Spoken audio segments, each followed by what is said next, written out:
नमस्कार मित्रांनो, स्वागत आहे तुमचं या डेटाच्या ॲनालिसिस व्हिडिओमध्ये. तर मित्रांनो, बऱ्याच दिवसांचा गॅप झालेला आहे. इन बिटवीन युद्धाची परिस्थिती काय होती, कशा पद्धतीचा वॉर लाईक सिच्युएशन होती आणि कसं थोडंसं सावरत चाललंय, त्याबद्दल आपण बोलणार आहे. डेटाबद्दल चर्चा करणार आहे. डेटा कशा पद्धतीचा आलाय, त्यापूर्वी आपल्याला बघायचं आहे, गुरुवारच्या दिवशी ज्यावेळी मार्केट ओपन होतं, त्या दिवशी जी रिकव्हरी आली, ती कशा पद्धतीने आली आणि डेटामध्ये ते कसं दिसतंय, ठीक आहे? तर मित्रांनो, उद्यासाठीचं बेस्ट पॉसिबल डायरेक्शन कशी असू शकते त्याबद्दल आपण चर्चा करणार आहे. तर सुरुवात करूया डेटावरून. कशा पद्धतीच्या पोझिशन चेंज झालेल्या आहेत त्या आपण चेक करूया. आणि मित्रांनो, तुम्ही बघू शकत असाल 2 तारखेच्या मार्केटसाठी बऱ्यापैकी ज्या लाँग पोझिशन्स होत्या त्या रिटेलरनी थोड्याशा केलेल्या आहेत कमी. ठीक आहे. रिटेलरनी थोड्याशा लाँग पोझिशन्स कमी केल्या आहेत. तर किती कमी केल्यात? ऑलमोस्ट 2 लाखाच्या पोझिशन्स त्या झालेल्या कमी आहेत. ठीक आहे. तर मित्रांनो, पुटमध्ये पोझिशन्स आहेत ना, त्या थोड्याशा वाढल्या गेलेल्या आहेत. 40% मेजर चंक जो आहे तो डायरेक्शनल त्या ठिकाणी शॉर्ट्समध्ये म्हणजे पुट्स जे आहेत ते रिटेलरनी बऱ्यापैकी त्या ठिकाणी विकत घेतलेले आहेत. ठीक आहे. त्यापुढे आता एफ-आयज कडे जाऊया आपण. एफ-आयजनी काय केलं ते आपल्याला बघायचं आहे. तर मित्रांनो, एफ-आयज अजूनही फार असा एकदम ॲग्रेसिव्ह लाँग झालेला नाहीये. ठीक आहे. तर एक छोटासा अटेम्प्ट त्यांनी केलेला आहे पॉझिटिव्ह साईडला. पुट त्यांनी जे आहेत ते शॉर्ट्स थोडेसे वाढवलेले आहेत. तर याचा अर्थ आहे की इथून थोडंसं आता जी डाउन साईड आहे, ती थोडीशी लिमिटेड आपल्याला एफ-आयज कडून बघायला भेटते. पण ओव्हरऑल जी डायरेक्शन आहे, ओव्हरऑल ती अजूनही निगेटिव्हच आहे. ठीक आहे. तर त्यांचं मोटिव्ह क्लिअर होईल. एक्सपायरी नंतरचे 2-3 दिवस द्या. त्यानंतर आपल्याला पुन्हा एकदा त्यांचं मोटिव्ह सेट होताना दिसेल, की नक्की आता वरती जाऊन पुन्हा खाली आणायचं आहे, की अजून थोडंसं रिकव्हरी साइडवेज आणि रिकव्हरी त्या ठिकाणी करायची. पण प्रो जो आहे तो त्यांनी थोडंसं स्मार्ट काम केलंय आणि आता ज्या नेट टू नेट पोझिशन्स आहेत त्या थोड्याशा पॉझिटिव्ह साईडला होताना दिसतायत. 49,000 च्या पोझिशन्स आहेत त्या पॉझिटिव्ह साईडला आहेत. तर याच्यात काय-काय केलं त्यांनी बघा तुम्ही. कॉल जे आहेत ते लाँग्स थोडेसे वाढवलेले आहेत. ओके. ते हे हेजिंगसाठी असतात. हे नेट टू नेट पोझिशन्स आपण हे करतोय. हे जस्ट सेंटिमेंट आहे. याचा अर्थ असा नाही त्यांनी कॉल विकत घेतलेत आणि आपल्याला जाऊन कॉल विकत घ्यायचेत. ह्या काही पोझिशन्स असतात त्या हेज असतात. ठीक आहे. तर हे कॉल लाँग केले याचा अर्थ त्यांनी कॉल विकत घेतलेत आणि आपण कॉल विकत घ्यायचा असं नाही होत.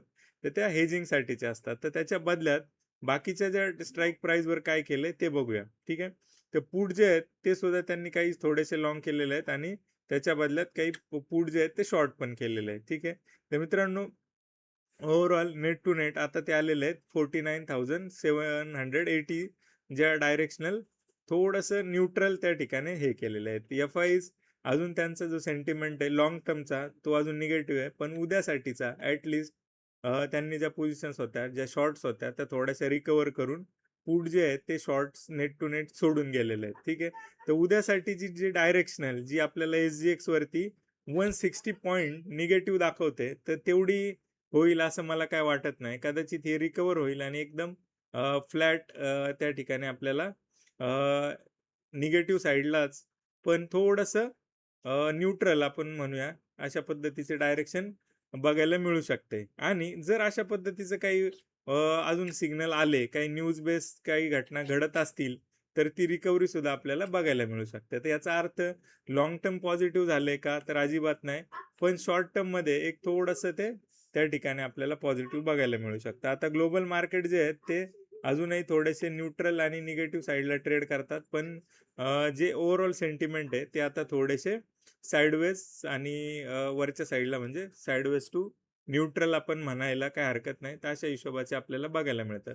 तर मित्रांनो, विक्स जो आहे तो एकदम अजूनही हायर साईडला आहे.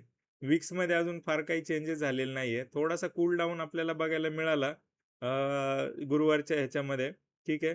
तर गुरुवारच्या ह्याच्यामध्ये सुद्धा वरच्या लेव्हलपासून थोडासा कूल डाऊन बघायला मिळाला. तर अजूनही तो हे एकदम हेवीच आहे. 25चा विक्स म्हणजे फार मोठी गोष्ट आहे. फार कमी वेळा आपल्याला बघायला मिळतो. त्याचा इम्पॅक्ट काय असतो? इम्पॅक्ट अशा पद्धतीने असतो, की स्ट्राईक प्राईस ज्या आहेत त्या व्हॉलटाईल असतात. आता तुम्ही बघा, ए कधी काळी ज्यावेळी 10, 11, 12 वर ज्यावेळी विक्स होता, त्यावेळी आपल्याला फार 180, 150 च्या लेव्हलला कॉल बघायला मिळायचे. 130, 120 ला आपल्याला पुट बघायला मिळायचे आणि त्यावेळी 7 दिवस लेफ्ट असायचे. म्हणजे पूर्ण एक्सपायरी शिल्लक असायची त्यावेळी. आणि आत्ताचं जर तुम्ही बघितलं, स्ट्राईक प्राईसचे कॉल आणि पुट 7 तारखेची एक्सपायरी आहे. ते ₹269 बघायला मिळतं. तर ह्यावरून तुम्हाला व्हॉलॅटिलिटीचा अंदाज येईल, की व्हॉलॅटिलिटी आहे आणि हे सेटल होणार आहे पुढच्या 2 दिवसामध्ये. ओके. म्हणजे 6 आणि 7 तारखेला हे सेटल होणार आहे आणि हे सेटल होण्यासाठी मग आपल्याला जो थीटा डिके आहे तो मेजर त्या ठिकाणी आपल्याला बघायला मिळेल. ठीक आहे. तर अशा पद्धतीचं मार्केट डायरेक्शन तुम्हाला लक्षात आली असेल. तर मला पुन्हा एकदा तुम्हाला एक वॉर्न करायचंय, की हा जो डेटा आहे, हा लाँग टर्मच्या हेजिंगसाठी किंवा एक लाँग टर्मची डायरेक्शन, की मला आता मार्केटमध्ये इन्व्हेस्ट करायचंय. ठीक आहे. काही शेअर्स खरेदी करायचे किंवा मला इंडेक्समध्ये लाँग जायचंय.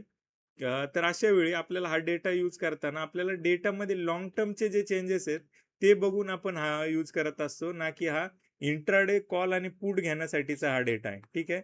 तर हे तुम्ही काही करत असाल, तर हे चुकीचं आहे. हा इंट्राडे कॉल आणि पुट घेण्यासाठीचा डेटा नाहीये. हा जस्ट एक बेस असू शकतो तुम्हाला, की उद्या जर काही डायरेक्शनल होत असेल, तर त्याचा जो बेस आहे तो कुठे आहे? म्हणजे कुठल्या साईडला त्याचा झुकाव जास्त आहे. ठीक आहे. तर अशा पद्धतीचा हा डेटा आहे. हा लाँग टर्मच्या इन्व्हेस्टमेंटसाठी वापरता येऊ शकतो. ज्यावेळी पोझिशन चेंज होतील.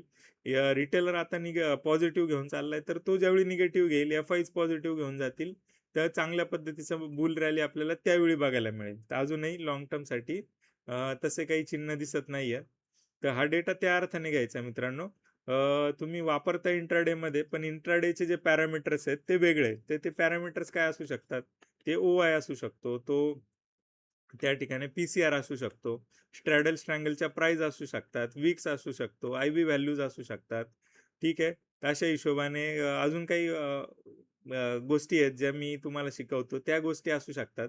तर ह्या गोष्टींचे बारकावे तुम्हाला समजून घेणं गरजेचं आहे आणि हे बारकावे जोपर्यंत येत नाही तुम्हाला, हे माहीत पडत नाही, तोपर्यंत तुम्ही कुठलाही इंट्राडे डायरेक्शनल गॅम्बलिंग त्या ठिकाणी करायची नाहीये. ठीक आहे.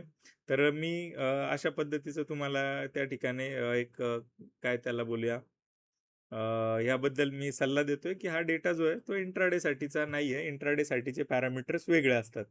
तर थांबूया आजच्या व्हिडिओमध्ये. आय होप तुम्हाला डेटा लक्षात आला असेल आणि उद्यासाठीची बेस्ट पॉसिबल डायरेक्शन त्या ठिकाणी तुम्हाला मिळाली असेल. तर मित्रांनो, असंच प्रेम देत राहा. काही व्हिडिओतून थोडा जरी फायदा होत असेल, तर नक्की शेअर करायला विसरू नका. कमेंट करा, लाईक करा आणि सबस्क्राईबसुद्धा करा. थँक थांबूया आजच्या या व्हिडिओमध्ये.